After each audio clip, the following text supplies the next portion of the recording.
Abonnez-vous si ça vous plaît. Mes vidéos, c'est du fait maison, pas Hollywood, mais votre soutien me fait super plaisir. Londres, hiver 1897. Un train entre en gare de Waterloo comme tant d'autres. Mais ce soir-là, sous la banquette d'un compartiment, on découvre le corps d'une femme. Elizabeth Camp, 33 ans. Un crâne fracassé, un parapluie brisé, un portefeuille disparu. Qui a pu frapper si violemment et disparaître sans laisser de traces? Plus d'un siècle plus tard, ce mystère hante encore les archives. Un voyage banal, un meurtre brutal et aucune réponse. 11 février 1897. Londres est plongée dans un froid mordant, celui qui fend la peau et fait fuir les passants vers les pubs chauffés au charbon. Les rues embrumées brillent sous la lumière jaune des lampadaires à gaz. À la gare de Waterloo, la foule est dense mais disciplinée. Chacun se presse avec une destination en tête. Des silhouettes sombres défilent, des manteaux épais, des chapeaux melons, des robes longues. On sent déjà dans l'air l'odeur de la suie et de l'acier, mêlée à l'impatience d'une ville qui ne dort jamais. Un train venant de Hounslow siffle son arrivée, haletant, libérant un nuage épais de vapeur blanche. Les portes claquent, les passagers descendent, certains saluent des proches, d'autres se hâtent vers des fiacres. Mais dans l'un des compartiments de seconde classe, une présence reste immobile. Les minutes passent, le wagon se vide. Puis, un employé des chemins de fer, intrigué par ce compartiment fermé, ouvre la porte. Ce qu'il découvre figera Londres pendant des semaines. Sous la banquette, le corps d'une femme, caché comme pour échapper au regard. Son visage porte la marque d'une violence brutale. Son crâne a été fracturé. Le sang, encore frais, contraste avec le velours sombre des sièges. C'est ainsi que débute l'affaire Elizabeth Camp, une énigme de la fin du XIXe siècle. Cette nuit-là, personne ne le sait encore. Mais l'histoire d'une femme ordinaire va se transformer en un mystère qui hantera les archives de la police britannique. Bien avant cette nuit glaciale de février 1897, Elizabeth Annie Camp était une enfant comme tant d'autres. Elle voit le jour dans la périphérie ouest de Londres, dans une famille modeste.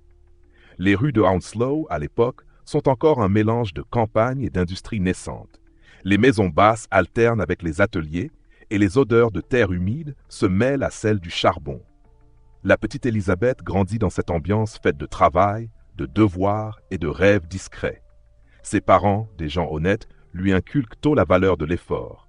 Elle apprend à lire, à écrire, à tenir un foyer, mais elle nourrit aussi une curiosité certaine pour le monde au-delà des petites rues de son quartier. Ses frères et sœurs la décrivent comme une enfant calme, observatrice, parfois un peu réservée. Mais quand il le faut, son tempérament ferme se révèle. En grandissant, Elizabeth devient une jeune femme consciencieuse. À une époque où l'indépendance féminine reste fragile, elle choisit de travailler. Elle trouve un poste dans un établissement londonien, d'abord comme serveuse, puis barmaid et régisseuse. Le contact avec les clients ne la rebute pas. Elle sait être polie, souriante, mais ne tolère ni familiarité déplacée, ni manque de respect. Ceux qui la connaissent disent qu'elle avait ce mélange rare de douceur et de force tranquille, le genre de personne qui inspire confiance. À 33 ans, Elizabeth n'est pas riche, mais elle mène une vie ordonnée. Elle s'habille avec soin, sans extravagance, toujours propre et soignée. Ses goûts sont simples, un ruban dans les cheveux, un parapluie qu'elle entretient, quelques bijoux modestes. Pourtant, derrière cette apparente simplicité, un désir plus profond l'habite, celui de fonder un foyer, de trouver la stabilité et l'affection que sa vie de travail ne peut combler. Et en ce début d'année 1897, ce rêve semble à portée de main. Elizabeth est fiancée à Edward Berry, un jeune homme respecté et apprécié. L'avenir semble s'éclairer pour elle. Mais à Londres, une ville immense, grouillante de visages et de secrets, les destins peuvent basculer en un instant. Ce jeudi 11 février 1897, Elizabeth Camp se réveille tôt. Le froid pique le visage, mais le ciel semble clair, promesse d'une journée paisible malgré l'hiver. Elle a prévu de rendre visite à ses sœurs à Hounslow, comme elle le fait parfois. C'est un rituel simple, un moyen de rompre la routine et de profiter d'un moment familial. La soirée doit se terminer à Waterloo, où Edward Berry l'attendra pour une étape importante, discuter de leurs fiançailles et de l'avenir. Elizabeth s'habille avec soin, une robe sombre, pratique mais élégante, un manteau chaud, son précieux parapluie toujours à portée de main. Elle glisse dans son sac un portefeuille vert contenant quelques billets, des effets personnels et surtout son billet de train. Pour une femme seule en déplacement, chaque objet compte. La journée se déroule sans incident. Les sœurs d'Elizabeth l'accueillent chaleureusement comme toujours. Elles partagent un repas simple, évoquent des souvenirs, parlent de projets. Rien ne laisse présager que ce sera leur dernière rencontre. En fin d'après-midi, Elizabeth se rend à la gare de Hounslow. Le soleil décline, le froid devient plus vif et la brume commence à tomber. Elle achète son billet et prend place dans un compartiment de seconde classe. Ces compartiments, cloisonnés, offrent peu de visibilité. Une banquette de chaque côté, un couloir étroit, une porte qui ferme sur le monde extérieur. À cette époque, voyager seul, même sur une courte distance, exige prudence. Le train démarre. Le trajet n'est pas long, mais le silence règne dans le compartiment. On imagine Elizabeth, assise, les mains sur son sac, peut-être plongée dans ses pensées. L'avenir avec Edward, les projets de mariage, un foyer à bâtir. Autour d'elle, des inconnus, silhouettes furtives. Certains descendront avant Waterloo, d'autres resteront. Mais ce soir-là, un détail cloche. Plusieurs témoins évoqueront plus tard un homme pressé, au manteau sombre, dont le visage portait des marques. Était-il dans le même wagon? Était-il armé? Personne ne le saura jamais vraiment. À Waterloo, le fiancé attend. Les minutes passent, puis des dizaines de minutes. Le train est arrivé, mais Elizabeth ne descend pas. Edward scrute la foule, cherche son visage parmi les passants. Rien.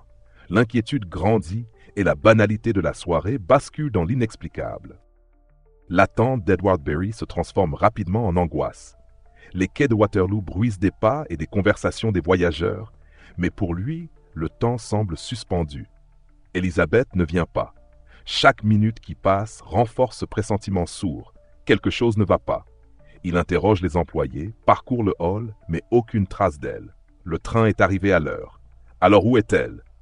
Dans le même temps, un agent des chemins de fer fait sa ronde.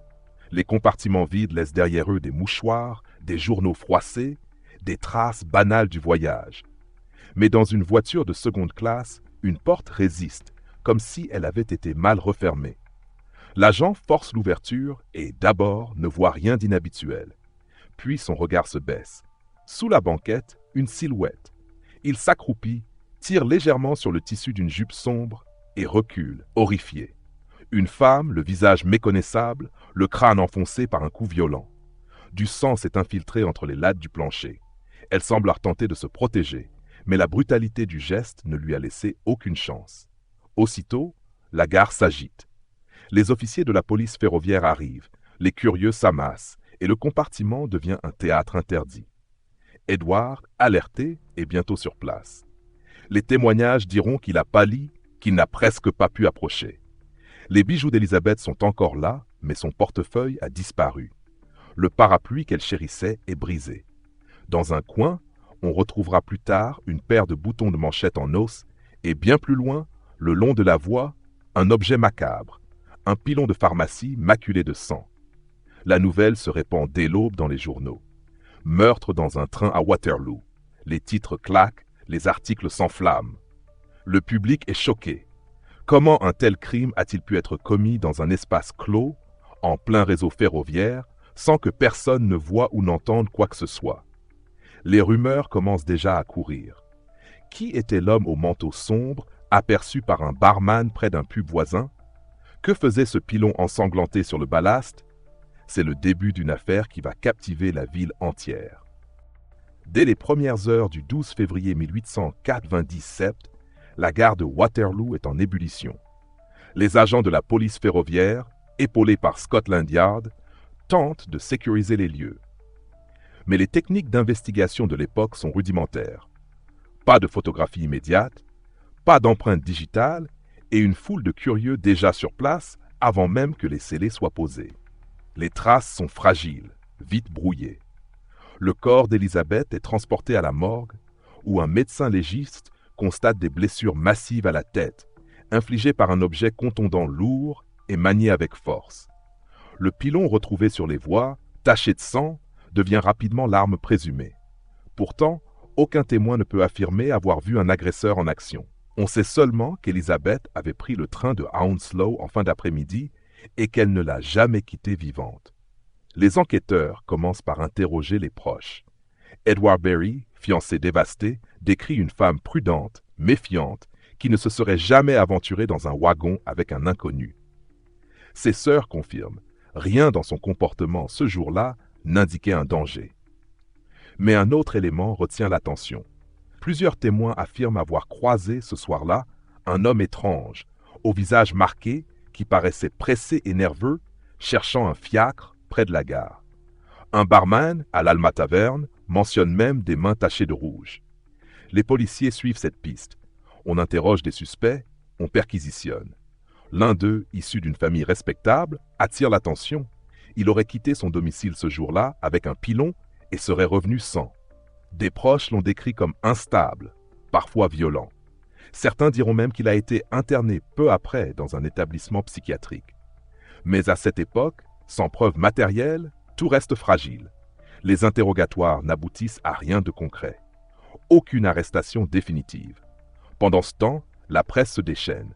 Les gros titres parlent d'un meurtrier fantôme, d'un crime insoluble. Les voyageurs sont inquiets. Les trains deviennent soudain des lieux de suspicion. Chaque compartiment un espace potentiellement dangereux. Londres bruisse de rumeurs, et le nom d'Elizabeth Camp s'inscrit dans la mémoire collective. Les jours qui suivent, la police multiplie les auditions et les recherches. Le réseau ferroviaire devient une scène d'investigation.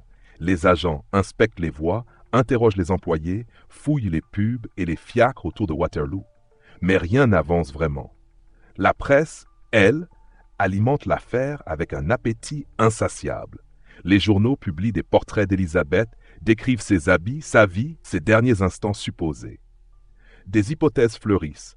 Un vol qui a mal tourné, un crime passionnel, un déséquilibré profitant de l'isolement d'un compartiment. Chaque jour, de nouvelles rumeurs enflent et se dégonflent aussitôt. Les enquêteurs ont pourtant quelques éléments. Les objets retrouvés, un parapluie brisé, une paire de boutons de manchette en os, l'arme présumée, un pilon de pharmacie ensanglanté découvert entre Wandsworth et Putney. Les témoins, un barman parlant d'un homme au visage marqué, les mains tachées, cherchant un fiacre précipitamment. Mais chaque piste s'épuise. Les suspects nombreux sont relâchés faute de preuves. Le fameux homme instable, issu d'une bonne famille, intrigue. Il est interné brièvement, mais aucune preuve ne l'accuse formellement. Et sans ADN, sans analyse balistique, sans empreinte, la vérité reste hors d'atteinte. Le temps joue contre les enquêteurs. Plus les jours passent, plus les souvenirs s'estompent. Les preuves déjà fragiles disparaissent dans le brouillard d'une époque où la criminalistique n'en est qu'à ses balbutiements.